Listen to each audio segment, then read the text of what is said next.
देखो, यूपी में जिस तरह से लगातार कानून व्यवस्था दम तोड़ चुकी है, ध्वस्त हो चुकी है, ये फिर से जो है उसी का एक उदाहरण पेश हो रहा है। लगातार कमजोर वर्गों के लोगों पर हिंसाएं हो रही। 4 दलित समाज के लोगों की हत्या हुई, जिसमें 2 छोटी बच्चियां थी। फिर लखनऊ में, प्रदेश की राजधानी में, एक दलित समाज के नौजवान की, अमन सोनकर की पुलिस द्वारा हत्या कर दी गई।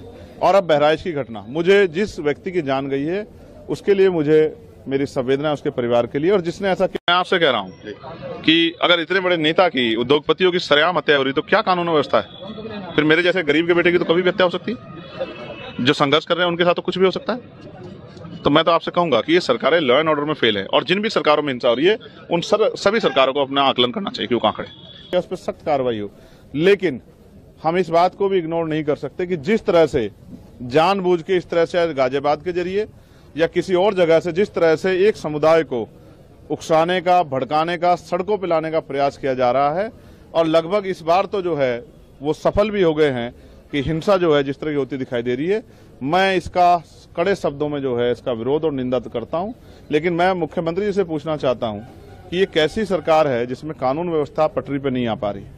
मैं ये भी आग्रह करूंगा कि सब लोग शांति बनाए रखें, और मैं राजनीतिक दलों से भी ये कहूंगा कि राजनीतिक नफा नुकसान को ना देखते हुए सब लोगों को राजनीति से ऊपर उठ के प्रदेश की कानून व्यवस्था सही रहे, इसका ध्यान रखते सब लोगों को शांति की अपील करनी चाहिए।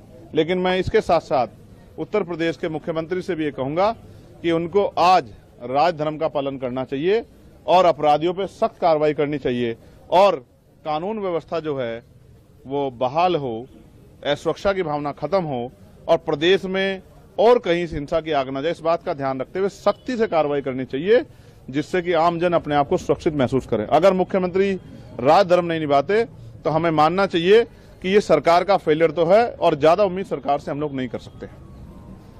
यूपी कांग्रेस राष्ट्रीय अध्यक्ष अजय राय ने कहा है कि पूरे प्रदेश में जंगल राज है, बहराइच में गोलियां चल रही है, मुख्यमंत्री जी को इस्तीफा देकर मठ में वापस चला जाना चाहिए। ठीक है, ये उनका अपना निजी बयान है, मगर मैं आपसे फिर ये कहूंगा कि जब धुआं उठेगा तो सवाल पैदा होंगे। तो इसके लिए कौन जिम्मेदार है? मैं तो जिम्मेदार नहीं हूं। मुख्यमंत्री कुर्सी पे कौन है उत्तर प्रदेश? चंद्रशेखर थोड़ा ही है, योगी आदित्यनाथ बैठे हैं। तो अगर उनकी सरकार में लॉ एंड ऑर्डर फेलियर हो रहा है तो इसकी जवाबदेही भी उनकी है। जब अच्छी बातों का श्रेय वो खुद लेते हैं, तो ये जो इस तरह का अपराध हो रहा है, इस तरह की हिंसा हो रही है, तो उसका श्रेय भी उनको लेना चाहिए, और उनको जवाब देना चाहिए कि वो बड़े बड़े दावे करते हैं कानून व्यवस्था के। आज कानून व्यवस्था कहाँ है? कौन सुरक्षित है उत्तर प्रदेश में? लगातार क्या बहन बेटियों पे हमले नहीं हो रहे हैं? लगातार क्या तमाम तरह से दलितों पे, मुसलमानों पे, पिछड़ों पे जुल्म नहीं हो रहे हैं? क्या लगातार नौजवानों पे जो है हमले नहीं हो रहे हैं? लगातार किसानों पे हमले नहीं हो रहे हैं? कहीं गुलदार से लोग परेशान हैं, कहीं जो है भेड़ियों से लोग परेशान हैं, लोगों की जीवन रक्षा भी हम लोग नहीं कर पा रहे हैं। तो सरकार कर क्या रही है और किसके लिए काम कर रही?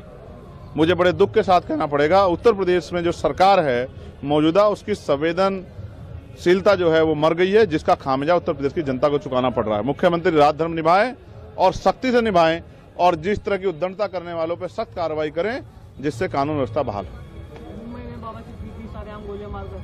अब आप मुझसे ये मत कहिएगा कि सहयोग से वहां भी एनडीए की सरकार है। ये डबल इंजन की सरकार, ट्रिपल इंजन की सरकार लोगों की रक्षा नहीं कर पा रही, ना आम आदमी की, ना किसानों की, ना नौजवानों की, और ना व्यापारियों की, ना नेताओं की। मैं तो संयोग से मैं बच गया, लेकिन बहुत सारे लोगों के जीवन में ये दिन नहीं आएगा।